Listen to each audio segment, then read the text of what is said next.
Pemirsa Toba TV, sahabat pembangunan, kini kami hadir dengan Toba News bersama dengan saya, Westi Siahaan. Kami akan menyajikan paket berita dari seputar Toba mengenai perakiraan cuaca dari BMKG dan paket berita dari tim VOA. Inilah informasi selengkapnya.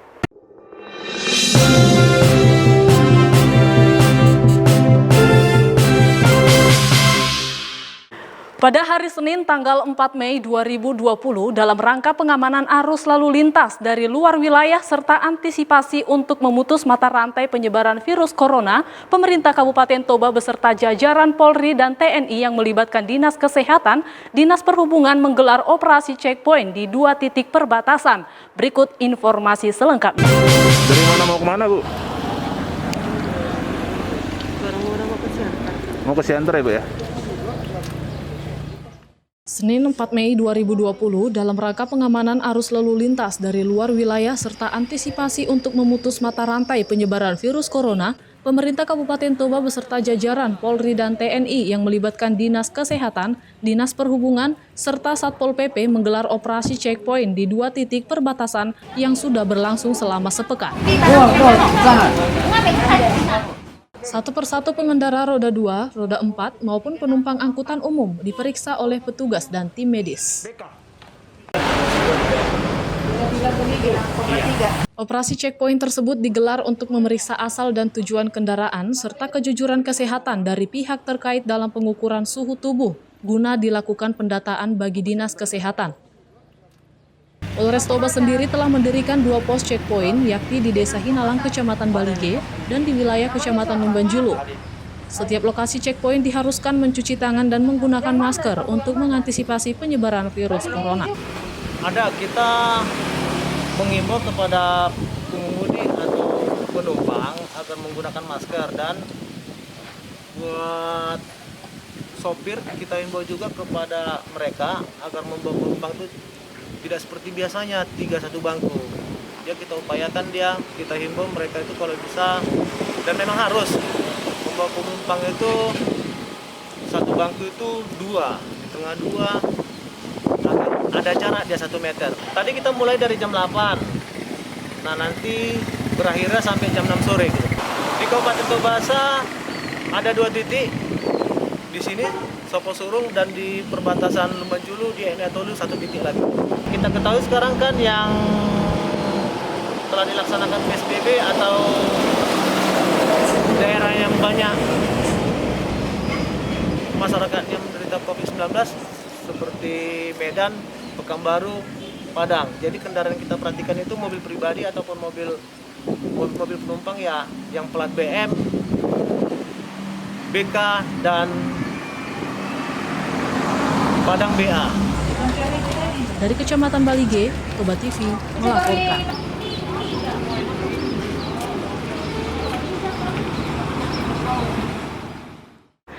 Di waktu yang sama pada tanggal 4 Mei 2020, gugus tugas percepatan penanganan COVID-19 memberikan update data tentang penanganan virus corona di Kabupaten Toba.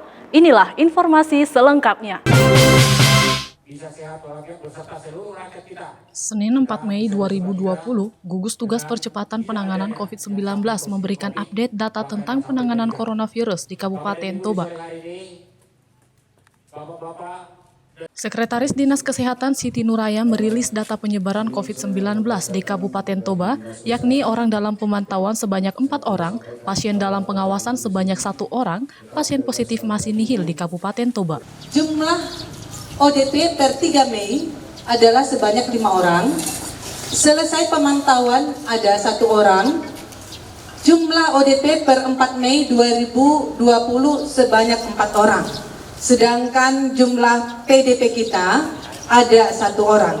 Di mana sebaran daripada 4 orang yang ODP itu ada di Kecamatan Balige ada 2 orang. Kecamatan Laguboti ada 2 orang. Selanjutnya, pelaku perjalanan baru yang baru masuk di Kabupaten Toba ada 31 orang. Selanjutnya, pelaku perjalanan yang selesai pemantauan ada 44 orang.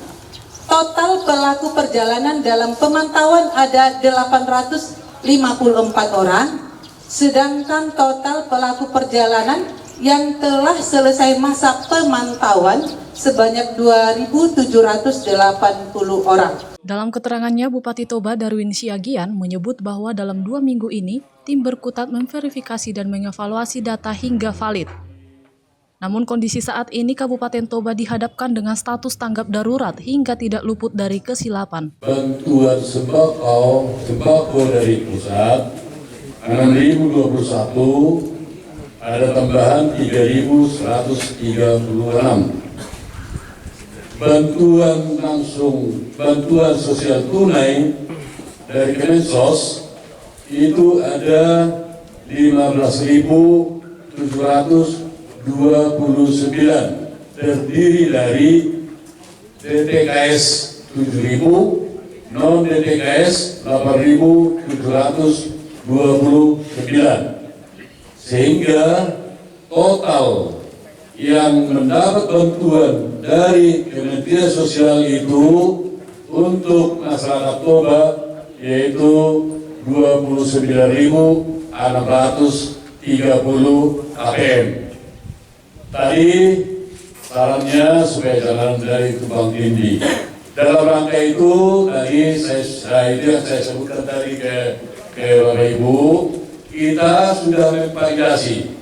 Tadi sudah kita bagikan per kecamatan siapa-siapa yang menerima PKH, siapa yang menerima sembako, siapa yang menerima BST, baik dia DTKS maupun non DTKS.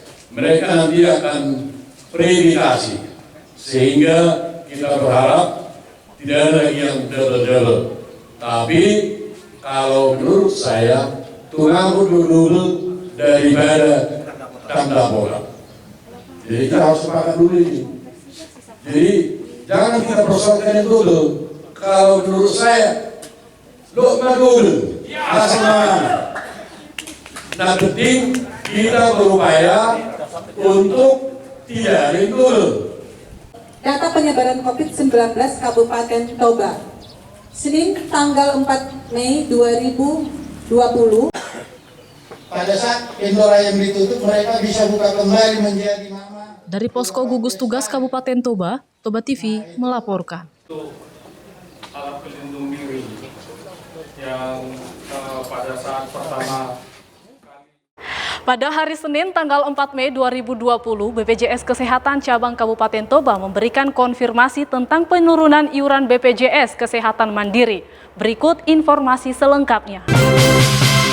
Senin 4 Mei 2020, BPJS Kesehatan Cabang Kabupaten Toba memberikan konfirmasi tentang penurunan iuran BPJS Kesehatan Mandiri.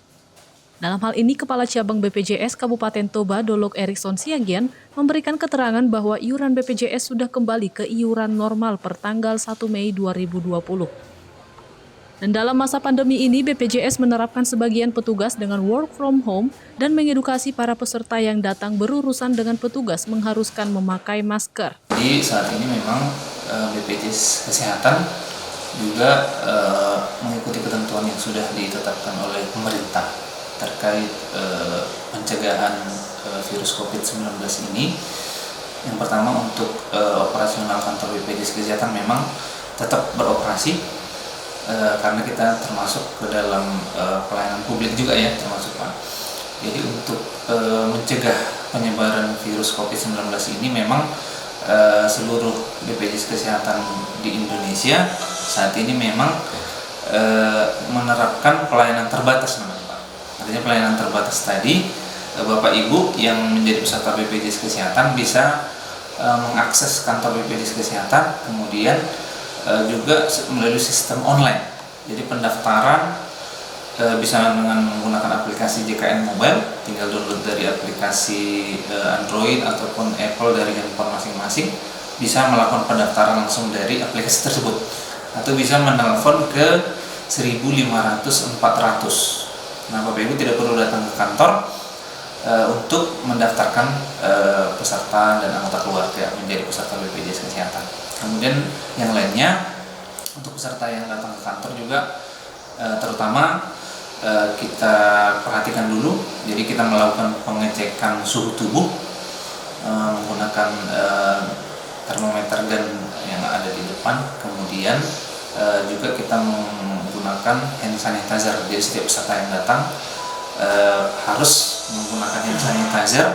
Kemudian harus menggunakan masker, Pak. Artinya peserta-peserta yang datang tanpa masker kita anjurkan dulu untuk menggunakan masker supaya datang ke kantor BPJS Kesehatan. Nah, untuk petugas yang ada di kantor kita memang kita juga beberapa teman-teman melaksanakan WFH, Pak, work from home. Jadi kita bergiliran untuk melaksanakan WFH. Jadi ada sistem piket lah kita, Pak, di kantor BPJS Kesehatan saat ini. Kemudian bagi karyawan yang bertugas di kantor saat ini yang piket, kemudian kita berikan vitamin untuk menunjang kekebalan tubuh. Kemudian kita persiapkan juga kebersihan, kemudian briefing setiap harinya untuk mencegah penyebaran infeksi COVID-19 ini, Pak. Jadi artinya dari pemakaian masker, kemudian menjaga jarak ke peserta, dan peserta yang datang ke kantor juga, Pak, kalau kondisinya mungkin kan tidak kita arahkan masuk ke dalam, tapi nanti petugas yang menjemput berkas dari luar kemudian mengantar lagi ke luar, artinya peserta nunggu di luar saja, Pak. Nah, sesuai dengan informasi baik yang beredar di media saat ini, terhitung sejak tanggal 1 Mei pemerintah sudah menetapkan bahwa iuran kembali turun ke iuran semula. Artinya sejak Januari kan kita sudah mengalami kenaikan iuran. Nah, sejak 1 Mei pemerintah sudah menetapkan iuran kembali turun ke iuran semula sebelum Januari tahun 2020 dan berlaku sejak bulan April 2020. Jadi artinya Bapak Ibu yang sudah terlanjur bayar iuran di bulan April dengan kondisi pemberlakuan 1 Mei berarti ada kelebihan pembayaran. Nah, ini yang akan langsung dikompensasi ke iuran bulan Mei. Nah, artinya kalau iurannya cukup membayar iuran bulan Mei itu langsung terpotong dan iuran Bapak Ibu di bulan Mei langsung terbayarkan. Nah, tapi kalau sudah selisihnya kurang untuk membayar iuran bulan Mei, Bapak Ibu hanya membayarkan selisihnya saja untuk iuran di bulan Mei 2020. Dari kantor cabang BPJS Kabupaten Toba, Toba TV melaporkan. Berikut kami sajikan perakiraan cuaca dalam minggu sepekan langsung dari BMKG.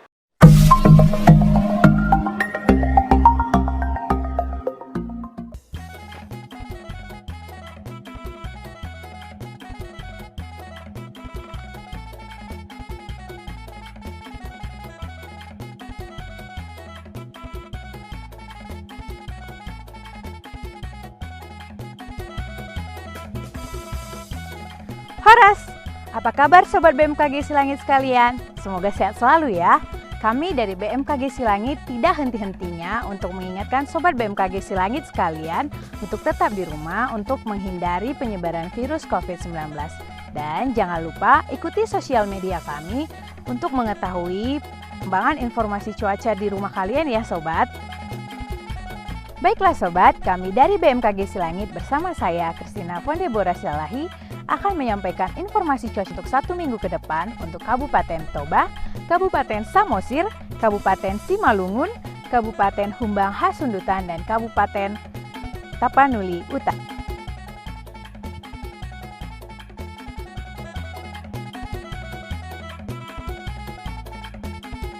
Suhu akan berkisar antara 16 sampai 26 derajat Celcius dengan arah angin berasal dari selatan dengan kecepatan 5 sampai 18 knot serta kelembaban udara berkisar antara 53 sampai 100%. Cuaca dari pagi hingga siang hari diperkirakan cerah hingga cerah berawan.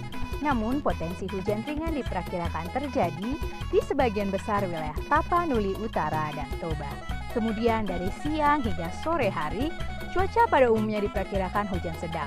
Cuaca cerah diperkirakan terjadi di sebagian besar wilayah Kabupaten Samosir, di antaranya Kecamatan Rombur Nibuta dan Pali. Kemudian cuaca dari sore hingga malam hari diperkirakan hujan sedang. Cuaca cerah berawan diperkirakan terjadi di wilayah Kabupaten Tapanuli Utara, diantaranya Kecamatan Pahae Julu, Pahae Jae, dan Simangumbat. Dan dari malam hingga dini hari, cuaca pada umumnya diperkirakan cerah hingga berawan. Hujan sedang diperkirakan terjadi di sebagian besar wilayah Kabupaten Tapanuli Utara dan Kabupaten Toba, diantaranya Kecamatan Balige, Lagu Bote, Porsea, dan Lumban Julu.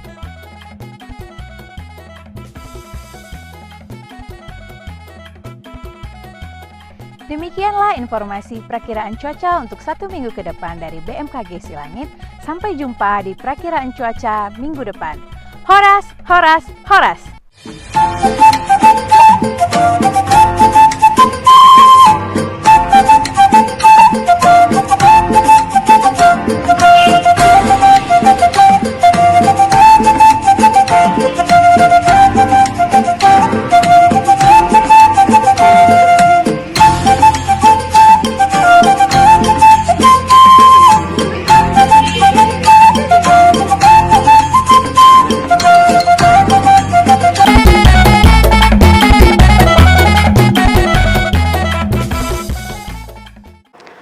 Perkembangan menjanjikan di tengah lonjakan angka pengangguran. 3,8 juta warga Amerika Serikat mengajukan permohonan tunjangan pengangguran baru dalam sepekan, menambah lagi jumlah pengangguran sejak pembatasan sosial menanggulangi penyebaran COVID-19. Tapi ada perkembangan menjanjikan termasuk perlambatan penularan di berbagai kota dan potensi terobosan dalam pengobatan. Berikut liputannya. Warga negara bagian California ini baru beberapa pekan lalu merayakan hari ulang tahun. Ready to blow it out? Yes. Blow it out. You got enough breath? I hope so. You have to probably help me. Setelah sebulan berjuang melawan COVID-19, termasuk 11 hari mendapat pernafasan bantuan dari ventilator, ia pulih dari COVID. Kondisi Griselda Davis mulai membaik dengan pemberian Remdesivir, obat yang oleh pakar medis dinilai berpotensi menjadi senjata ampuh melawan virus corona. I'm very grateful. I'm very, very grateful to be alive. A more significant change was on the third day. He said, her lungs, her lungs had begun to clear up and her vitals was getting better. Harapan akan obat buatan Gilead ini sempat mendongkrak bursa saham yang beberapa pekan ini terhempas akibat dampak kesehatan dan ekonomi pandemi COVID-19. Tapi tetap saja data-data ekonomi terbaru yang masuk masih suram. Jutaan lagi warga Amerika mengajukan permohonan tunjangan pengangguran untuk pertama kalinya selama sepekan terakhir. Dengan demikian jumlah warga Amerika yang kehilangan pekerjaan akibat pandemi COVID-19 mencapai sekitar 30 juta orang. Sebagian negara bagian Amerika telah mulai melonggarkan pembatasan sosial, tapi tetap saja sebelum ada vaksin yang teruji dan beredar luas, ketidakpastian tetap menghantui mereka yang kehilangan pekerjaan. I'm getting concerned that what was going to be unemployed until April or May could be June or July or August. Bank Sentral Amerika atau Federal Reserve pekan lalu mengadakan pertemuan rutin dan selama ini menempuh berbagai kebijakan luar biasa, termasuk pemangkasan besar-besaran suku bunga acuan. Tapi ini pun belum akan terlalu berdampak selama ekonomi real masih tertekan. Nobody's going to go out and buy a car now just because interest rates are low if they're worried about losing their job. But we get to the other side of this, the economy is reopening, consumer confidence is starting to come back, people are less worried about losing their job. That's when having that backdrop of low interest rates is going to be beneficial to both consumer and business spending. Di tengah ketidakpastian ini, ada sejumlah perkembangan menjanjikan seputar penanggulangan COVID. Kapal medis USNS Comfort meninggalkan New York dengan turunnya jumlah penularan di sana, sementara kapal USNS Mercy di California menangani hanya sedikit pasien. Dari Washington DC, Nova Purwadi, VOA.